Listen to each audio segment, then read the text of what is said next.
So, welcome back once again to the Etude Judiciary Coaching Channel. Specific relief act series का अगला part हम shoot करने जा रहे हैं, जहां पे हमने पहले सेक्शन 5 तक कवर कर लिया है. In this video we are going to cover up section 6. Section 6 जो है वो बात करता है suit by person dispossessed of immovable property. यार सूट जो है वो लीगल वालों को तो समझ में आता है कि सूट क्या होता है, बाकी उनके लिए तो सूट पहनने वाला सूट होता है. तो उनको मैं क्लियर कर दूं, 3 terms I will define. Suit क्या होता है? सूट को टेक्निकली हिंदी में वाद कहा जाता है, वाद. और प्लेंटिफ दूसरा वर्ड है जो मैं क्लियर करने जा रहा हूँ, वो होता है वादी, जो वाद लेके जाता है. और डिफेंडेंट जिसके खिलाफ सूट जाता है, जिसके अगेंस्ट सूट जाता है. इसको एक छोटे से एग्जाम्पल से समझाता हूँ. मान लीजिए कि आपने मेरा कोई राइट ब्रीच किया, आपने मेरे साथ कुछ गलत किया, तो पहला कौन पहुंचेगा कोर्ट? मैं. अपनी दरख्वास्त लेके, अपनी रिक्वेस्ट लेके, अपनी प्लीडिंग लेके कोर्ट में.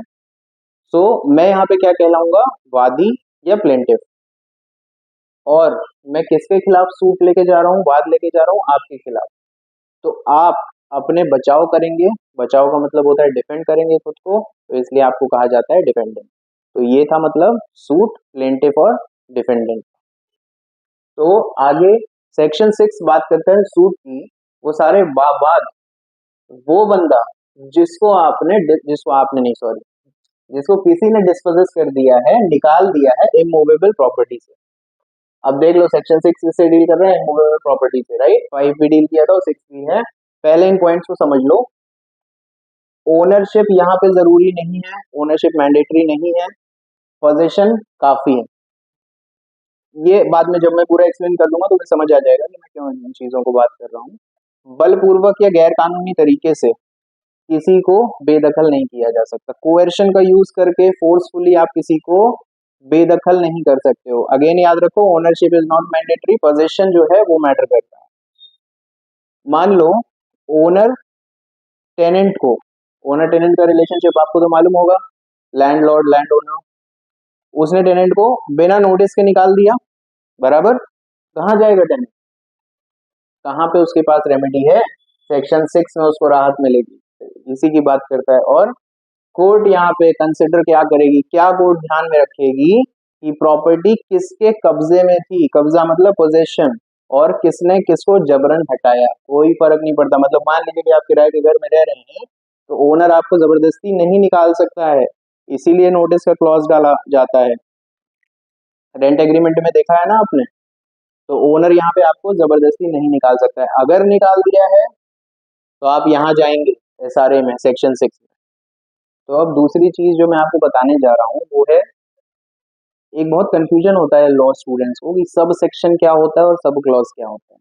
तो मैं आपको बता दूं, सेक्शंस जो लीगल डॉक्यूमेंट में बनाए गए जैसे बेयर एक्ट, उनमें काफी सारी इंफॉर्मेशन रहती है जिसको एक साथ पढ़ना, समझना, अंडरस्टैंड करना, कॉम्प्रिहेंड करना मुश्किल हो जाता है.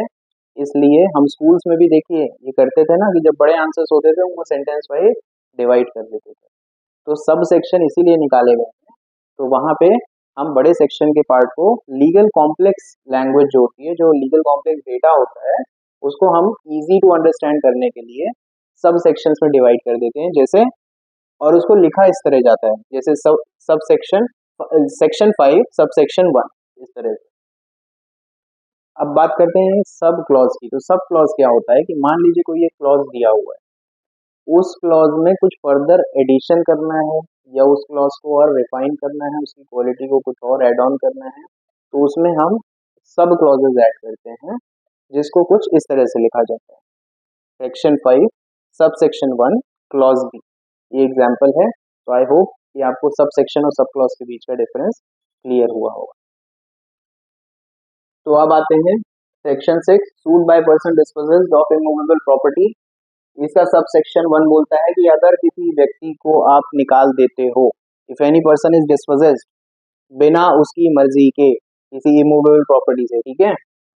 यानी तो अगर इसको हिंदी में देखें तो क्या बोल सकते हैं, किसी को अवैध रूप से उस प्रॉपर्टी से निकाल दो. उसकी प्रॉपर्टी यहाँ मैटर नहीं करती है, वो टेनेंट भी है तो भी अगर आप अवैध रूप से उसको निकालते हो, अवैध रूप से यानी कि जैसे मैंने अभी एग्जांपल दिया था ओनर टेनेंट का, बिना नोटिस दिए अगर ओनर ने टेनेंट को निकाल दिया तो वो भी अवैध. अवैध मतलब illegal. Otherwise then in due course of law, other मतलब ड्यू कोर्स ऑफ लॉ यानी कानूनी प्रक्रिया प्रक्रिया का पालन करना चाहिए, अनिवार्य है। कानूनी प्रक्रिया प्रक्रिया का पालन नहीं करते हुए, otherwise then in due course of law, तो वो बंदा या कोई भी ऐसा बंदा जो उसके थ्रू क्लेम करेगा, वो वाद के द्वारा उस उस प्रॉपर्टी की पोजीशन रिकवर कर सकता है। बराबर। अब यहाँ पे एक देखने लायक बात आई है कि सेक्शन 5 में जो हमने डील किया था, 5 और 6 दोनों ही डील करते हैं किससे? इमूवेबल प्रॉपर्टी से। 5 डील करता है टाइटल के साथ और 6 डील करता है पोजीशन के साथ। मतलब कि अगर किसी बंदे को आपने किसी प्रॉपर्टी में जो उसके पोजीशन में थी वहां से डिस्पोजेस किया है, ठीक है, अवैध रूप से निकाला है उसको, बिना कानूनी प्रक्रिया का पालन किए हुए, जो कि अनिवार्य होता है, तो वह न्यायालय जा करके, कोर्ट में जा करके पुनः उस प्रॉपर्टी को प्राप्त करने का आवेदन कर सकता है। ये बात कह रहा है सेक्शन 6 का सबसेक्शन 1। अब बात करें सबसेक्शन 2 की। सबसेक्शन 2 जो है ये आप समझ लो लिखा नहीं रहता है, रीड बिटवीन द लाइंस, बताया था ना सबसे पहले वीडियो में। तो एक्सेप्शन या लिमिटेशन की बात करता है यहाँ पे कि किनको सूट ले जाना वर्जित, किनको सूट ले जाना वर्जित है, किन सिचुएशंस में, किन सर्कमस्टेंसेस में वाद जो है वो मान्य नहीं होगा। पहला कि जिस तारीख से आपको निकाला है उस तारीख से 6 महीने के बाद आप सूट लेके जा रहे हो, यह है एमसीक्यू का क्वेश्चन, समझे?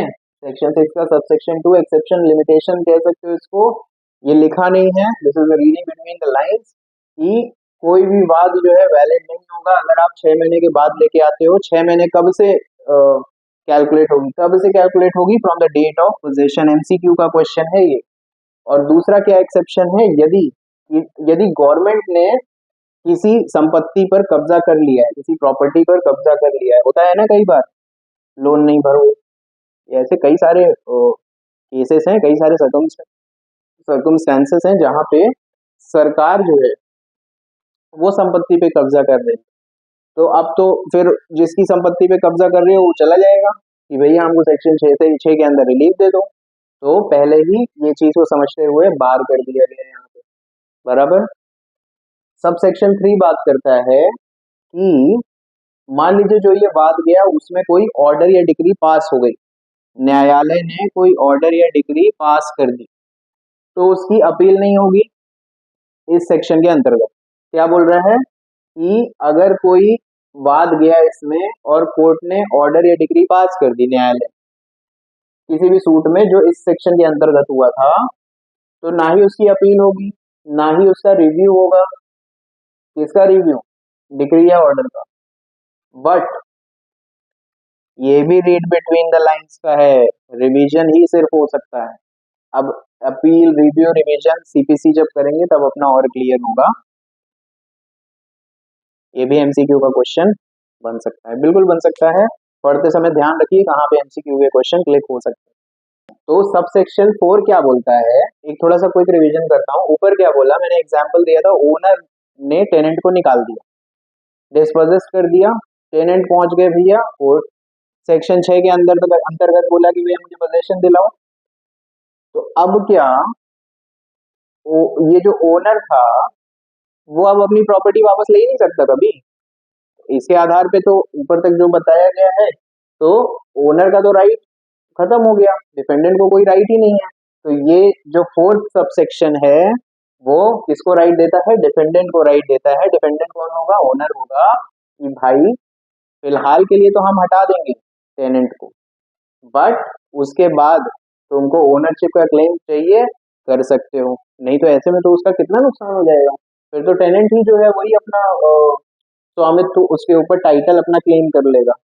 तो देखो मैंने पहले भी बताया है कि जजेस के लिए दोनों पार्टी इक्वल होती हैं, तो वो दोनों का ही भला सोचते हैं और करते हैं। तो यहाँ तो उन्होंने ऊपर जो अधिकार दिए किसको दे दिए? टेनेंट को, प्लेंटिफ को, और नीचे जो है वो ये कह दिया कि भाई ठीक है गलती हो गई, ड्यू कोर्स ऑफ लॉ नहीं फॉलो किया, नोटिस नहीं फॉलो किया, इसका ये मतलब थोड़ी है कि वो अपना ओनर जो है, रियल ओनर जो है अपना टाइटल छोड़ देगा। तो यहाँ पे यही बात कर रहा है ये फोर्थ कि nothing shall bar in this section any person from suing to establish his title. मालिक जो है वो वापस सू कर सकता है उस केस के बाद अपना टाइटल एस्टैब्लिश करने के लिए उस प्रॉपर्टी के ऊपर, और वापस वो पोजीशन उससे हासिल करने के लिए भी सूट फाइल कर सकता है। सो दैट्स ऑल, ये था section 6, very important, one of the very important sections in the specific relief act. I hope you have enjoyed the video, and please continue making the notes of it. And मैं 5 second के लिए वापस दे रहा हूँ, चाहिए तो zoom करके या पॉज करके प्लीज इसका नोट्स जरूर बनाइए, जो कि प्री की तो तैयारी साथ में चलती है, मेंस के लिए भी आपको बहुत काम आएगा। और जब आपके कॉन्सेप्ट्स क्लियर होंगे तो यही सारे कॉन्सेप्ट्स आपको इंटरव्यू में बोलने भी clear. So I hope you like the video. Thanks for enjoying. Keep watching, keep sharing, and keep posting your comments because it is very valuable for me to understand कि मैं कैसा deliver कर रहा हूँ, मेरे लेक्चर्स आपको समझ में आ रहे हैं नहीं आ रहे हैं। आपके कमेंट्स मेरे लिए बहुत precious and valuable. Thank you so much, thank you all.